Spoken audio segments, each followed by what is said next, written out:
السلام علیکم ورحمۃ اللہ وبرکاتہ۔ ناظرین، آج پڑھیں گے ہم ایمان کسے کہتے ہیں۔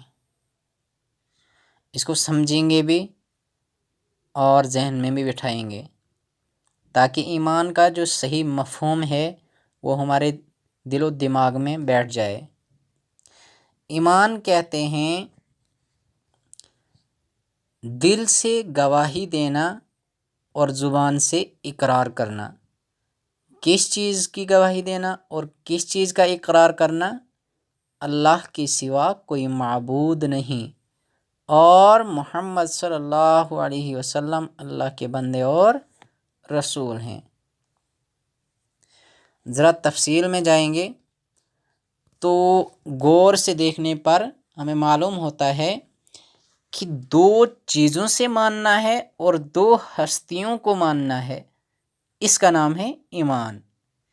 اب اگر ان چار میں سے کوئی ایک بھی کم رہ جاتا ہے تو ایمان ہے ہی نہیں، سرے سے نہیں۔ میں مثالوں سے آپ کو سمجھاؤں گا۔ اقرار باللسان و تصدیق بالقلب، ایمان مجمل کے لاسٹ دو لفظ ہیں، یہ لاسٹ دو جملے کہہ لیجیے آپ۔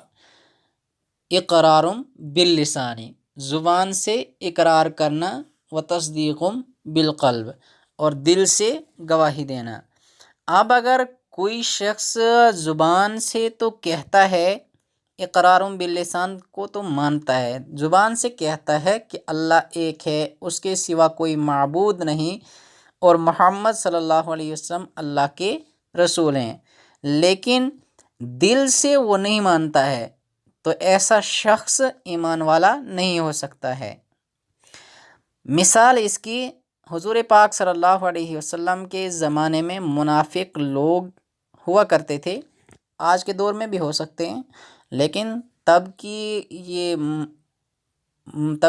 یہ لوگ مشہور تھے کہ جو اپنے آپ کو مسلمانوں کے درمیان ڈھالنے کے لیے، تاکہ لوگ ان کو مسلمان سمجھیں، مسلمانوں کے ساتھ اچھے کاروبار وہ کر سکیں، اپنے آپ کو بچانے کے لیے وہ اپنے آپ کو مسلمان ظاہر کرتے تھے، یعنی زبان سے کلمہ پڑھتے تھے، زبان سے ہر اسلام کا کام کرتے تھے، لیکن دل سے وہ حقیقت میں نہیں مانتے تھے، تو وہ مسلمان نہیں ہو سکتے ہیں۔ ان لوگوں کے لیے جہنم کا سب سے نچلا طبقہ ہے، ہو گیا یہ۔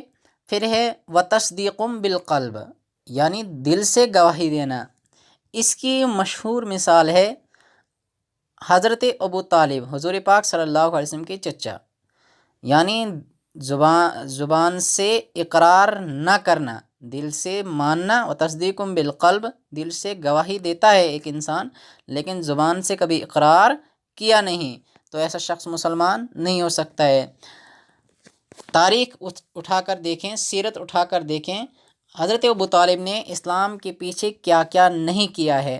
حضور پاک صلی اللہ علیہ وسلم کے ساتھ ہر تکلیف میں، ہر مصیبت میں ساتھ تھے اور دل سے مانتے بھی تھے، اسلام سچا مذہب ہے اور ہمارے نبی صلی اللہ علیہ وسلم سچے ہیں، لیکن کبھی زبان سے اقرار نہیں کیا۔ حالانکہ حضور پاک صلی اللہ علیہ وسلم نے اپنے چچے کو بچانے کے لیے کئی کوششیں کی، یعنی جو نبی صلی اللہ علیہ وسلم اپنی امت کے لیے اتنا کچھ کر گئی، وہ آپ اپنے چچا کو بچانے کے لیے کیا کیا انہوں نے نہیں کیا ہوگا۔ جنہوں نے آپ صلی اللہ علیہ وسلم کو پالا تھا، آپ صلی اللہ علیہ وسلم ان کی تربیت میں بڑے ہوئے تھے، تو ظاہر سی بات ہے کہ وہ دل سے تو مانتے تھے، لیکن وجہ جو بھی تھی البتہ زبان سے انہوں نے اقرار نہیں کیا، تو وہ مسلمان نہیں ہوئے، وہ بھی ان کو بھی جہنم میں عذاب ہوگا۔ جیسے کہ روایات میں آتا ہے کہ جہنم میں سب سے چھوٹا عذاب جو ہوگا وہ جوتوں کا ہوگا، کہ وہ آگ کے جوتے ایسے لوگوں کو پہنائے جائیں گے اور ان کا عذاب بھی وہی ہوگا، یعنی سب سے چھوٹا عذاب ہوگا، البتہ جنت میں نہیں جا سکتے ہیں۔ اور ہو گئی یہ دو چیزیں، ان دو سے ماننا ضروری ہے، دل سے بھی ماننا ہے، زبان سے بھی اقرار کرنا ہے۔ پھر ہے کن کو ماننا ہے؟ اللہ کو ایک ماننا ہے اور محمد صلی اللہ علیہ وسلم کو اللہ کا رسول ماننا ہے۔ جیسا کہ ہم پہلا کلمہ جب پڑھتے ہیں تو اس میں یہی دو ہستیاں آتی ہیں، لا الہ الا اللہ محمد الرسول اللہ صلی اللہ علیہ وسلم۔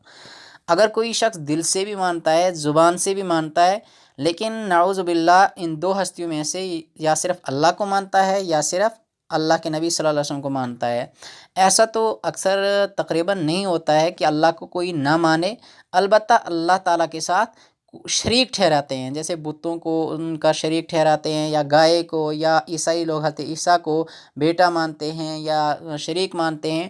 تو اس طرح کی چیزیں اللہ تعالیٰ کے ساتھ شریک بھی ہم کسی کو نہیں ٹھہرا سکتے ہیں، ان کو اکیلا ماننا ہے۔ تو جو شخص ایسا کرتا ہے، اللہ کے ساتھ کسی کو شریک ٹھہراتا ہے یا سرے سے ہی اللہ کو نہیں مانتا ہے، باقی آپ وسلم کو بھی مانتا ہے، دل سے بھی مانتا ہے، زبان سے اقرار بھی کرتا ہے، تو ایسا شخص مسلمان نہیں ہو سکتا ہے۔ اللہ کو اکیلا ماننا ہے، اس کے ساتھ کسی کو شریک بھی نہیں ٹھہرانا ہے۔ اور چوتھی جو ہے محمد الرسول اللہ، اللہ کے نبی محمد الرسول اللہ صلی اللہ علیہ وسلم کو اللہ کا بندہ اور نبی ماننا ہے۔ اگر کوئی شخص ایسا کرتا ہے کہ اللہ کے نبی کو نہیں مانتا ہے، جیسے اس کی مثال مرزائی ہے، قادیانی، جو مرزا غلام احمد قادیانی کو نبی مانتے ہیں، ہمارے نبی صلی اللہ علیہ وسلم حالانکہ آخری نبی ہیں، انہوں نے فرمایا کہ میں آخری نبی ہوں، تو گویا یہ آپ صلی اللہ علیہ وسلم کو نہیں مانتے ہیں، اگر ان کو مانتے تو ان کی بات کو بھی مانتے، تو یہ مرزا غلام احمد قادیانی کو نبی مانتے ہیں، تو یہ بھی مسلمان نہیں ہو سکتے ہیں۔ اور اللہ کو نہ ماننا یا اللہ کے ساتھ شریک ٹھہرانا، اس کی مثال رہ گئی اللہ کے ساتھ شریک ٹھہرانا، جیسے مشرکین لوگ ہیں اللہ کے ساتھ شریک ٹھہراتے ہیں، بتوں کو، گائے کو، آگ کو، طرح طرح کے شریک ٹھہراتے ہیں، تو ایسے لوگ مسلمان نہیں ہو سکتے ہیں۔ تو دو چیزوں سے ماننا ہے اور دو ہستیوں کو ماننا ہے۔ دو چیزیں کیا ہیں؟ دل اور زبان۔ دل سے گواہی دینی ہے، زبان سے اقرار کرنا ہے۔ ماننا کس کو ہے؟ اللہ اور اس کے رسول کو۔ اللہ کو اکیلا ماننا ہے، اسی کی عبادت کرنی ہے، اسی کے سامنے اپنا ماتھا ٹیکنا ہے، اور محمد صلی اللہ علیہ وسلم کو اللہ کا بندہ اور رسول ماننا ہے اور آخری نبی بھی ماننا ہے۔ تو جو ان چار باتوں پر عمل کرے گا وہ ایمان والا ہے۔ تو اب امید ہے آپ سمجھ گئے ہوں گے ایمان کس چیز کا نام ہے۔ تو اس ویڈیو کو زیادہ سے زیادہ شیئر کریں تاکہ مسلمان بھائی تمام لوگ جان سکیں کہ ایمان جو ہم کہتے ہیں ہم ایمان والے، اصل ایمان کہتے کس کو ہیں، ایمان چیز کیا ہے۔ تو اس سے بہت سارے لوگوں کو فائدہ ہو سکتا ہے، اور ساتھ میں میرے چینل کو سبسکرائب بھی کریں تاکہ ہر آنے والی ویڈیو آپ تک سب سے پہلے پہنچے اور آپ اس سے فائدہ اٹھا سکیں، اور کوئی کمی کوتاہی رہ گئی ہو تو کمنٹ میں آپ بتا سکتے ہیں۔ والسلام علیکم ورحمۃ اللہ وبرکاتہ۔